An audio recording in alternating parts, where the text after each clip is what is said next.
Doctor साहब gas हो गई, गैस दिमाग को चढ़ गई, खुराकी नाली में जलन हो रही है, मैदे में जलन होती है, ये जो कंप्लेंट्स हैं बहुत ज़्यादा कॉमन है। इसको मरीज अक्सर मिस इंटरप्रेट करते हैं, अक्सर डॉक्टर्स भी मिस इंटरप्रेट कर जाते हैं। मेरे दो पेशेंट्स, एक यूके से एक जर्मनी से, दोनों को मैदे के मसाइल चल रहे थे। एक जो है वो जर्मनी में चेक करा रहे थे, वहां पे डॉक्टर ने उन्हें ये कहा कि आपको इरिटेबल बाउल सिंड्रोम है, लेकिन जब मैंने उनकी हिस्ट्री सुनी, जब मैंने उनसे बात की तो पता चला कि उन्हें गर्ड का प्रॉब्लम था और दूसरे मरीज को गर्ड का ट्रीटमेंट दिया जा रहा था जबकि उसको एच पाइलोरी गैस्ट्राइटिस का प्रॉब्लम था। तो दो बड़ी बीमारियां जो कि गर्ड और गैस्ट्राइटिस, उसको आज हम डिस्कस करेंगे आसान सादा लफ्जों में ताकि आपकी समझ में आ जाए। इनकी बहुत ही आसान ट्रीटमेंट है, लेकिन अगर इनको हम मिक्स कर दें, इनकी सही तशखीस ना कर सकें तो फिर ये बीमारियां जो हैं वो लंबा अरसा चलती रहती हैं। आप दवाई खा लेते हैं, वक्ती तौर पर फर्क पड़ता है, लेकिन फिर ये दोबारा सिम्टम्स जो हैं वो नमूदार होना शुरू हो जाते हैं। तो सबसे पहले हम समझ लेते हैं कि हमारी जो खुराकी नाली और मैदा ये किस तरह फंक्शन करते हैं। जब हम खाना खाते हैं, इसको चबाते हैं,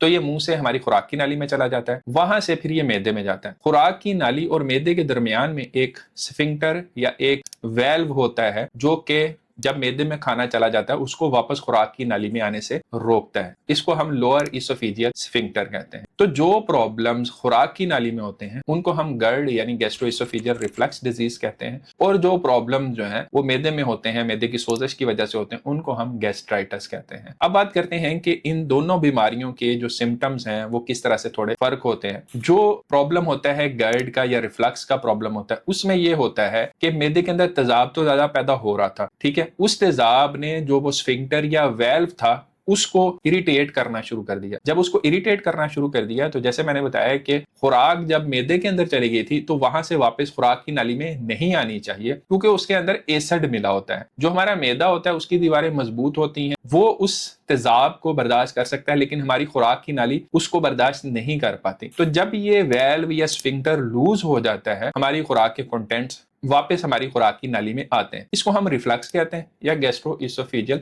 रिफ्लक्स डिजीज कहते हैं।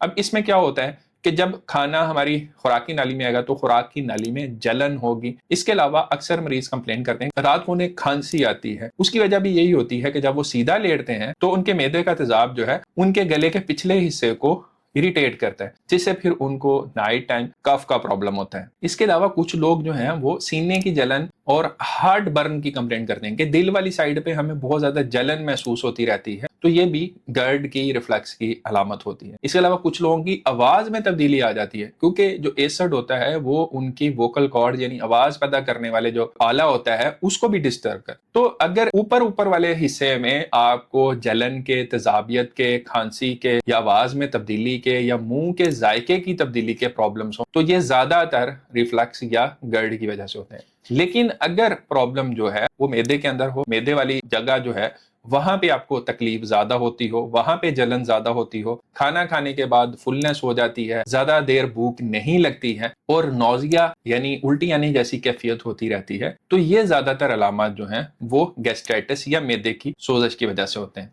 अब बात करते हैं कि इन दोनों जो मसाइल हैं उनकी वजूहात क्या क्या हैं और उसका फिर हम इलाज कैसे करते हैं। जो रिफ्लक्स या गर्ड का प्रॉब्लम है उसमें ये होता है कि मैदे के अंदर तेजाब ज्यादा पैदा होगा और जो नीचे वाला वेल्व है वो कमजोर है, या बहुत ज्यादा जिन लोगों को मोटापा होता है, ओबेसिटी का प्रॉब्लम होता है, उनके अंदर भी जो स्टमक होता है, उनका जो पेट है वो प्रेशर डालता है स्टमक के ऊपर, तो खुराक के जो कंटेंट है वो जोर लगने के बाद खुराक की नाली में आते हैं। इसके अलावा अगर आप बहुत ज्यादा लेट नाइट खाने खा के फौरन लेट जाते हैं तो ऐसे लोगों को भी रिफ्लक्स का प्रॉब्लम होता है। बहुत ज्यादा कोल्ड ड्रिंक्स का जो इस्तेमाल करते हैं उन लोगों में भी रिफ्लक्स का प्रॉब्लम ज्यादा होता है। जबकि दूसरी तरफ जो मैदे की सोजिश है उसकी एक बहुत बड़ी वजह जो है वो एच पाइलोरी इन्फेक्शन है। मेरे अपने मरीज के अंदर भी एच पाइलोरी इन्फेक्शन का प्रॉब्लम ही था जिसकी वजह से उसको मैदे की सोजिश हो रही थी। तो सबसे एक बड़ी वजह जिसको अक्सर इग्नोर किया जाता है, जिसका टेस्ट भी प्रॉपर नहीं किया जाता, वो एच पाइलोरी इन्फेक्शन है। एच पाइलोरी बैक्टीरिया की इन्फेक्शन की वजह से। इसके अलावा जो लोग स्मोकिंग ज्यादा करते हैं, बहुत ज्यादा स्पाइसी खाने खाते हैं, चाय का, कॉफी का ज्यादा इस्तेमाल करते हैं, या फिर दर्द की दवाइयों का बहुत ज्यादा इस्तेमाल करते हैं, तो इन सब लोगों के अंदर भी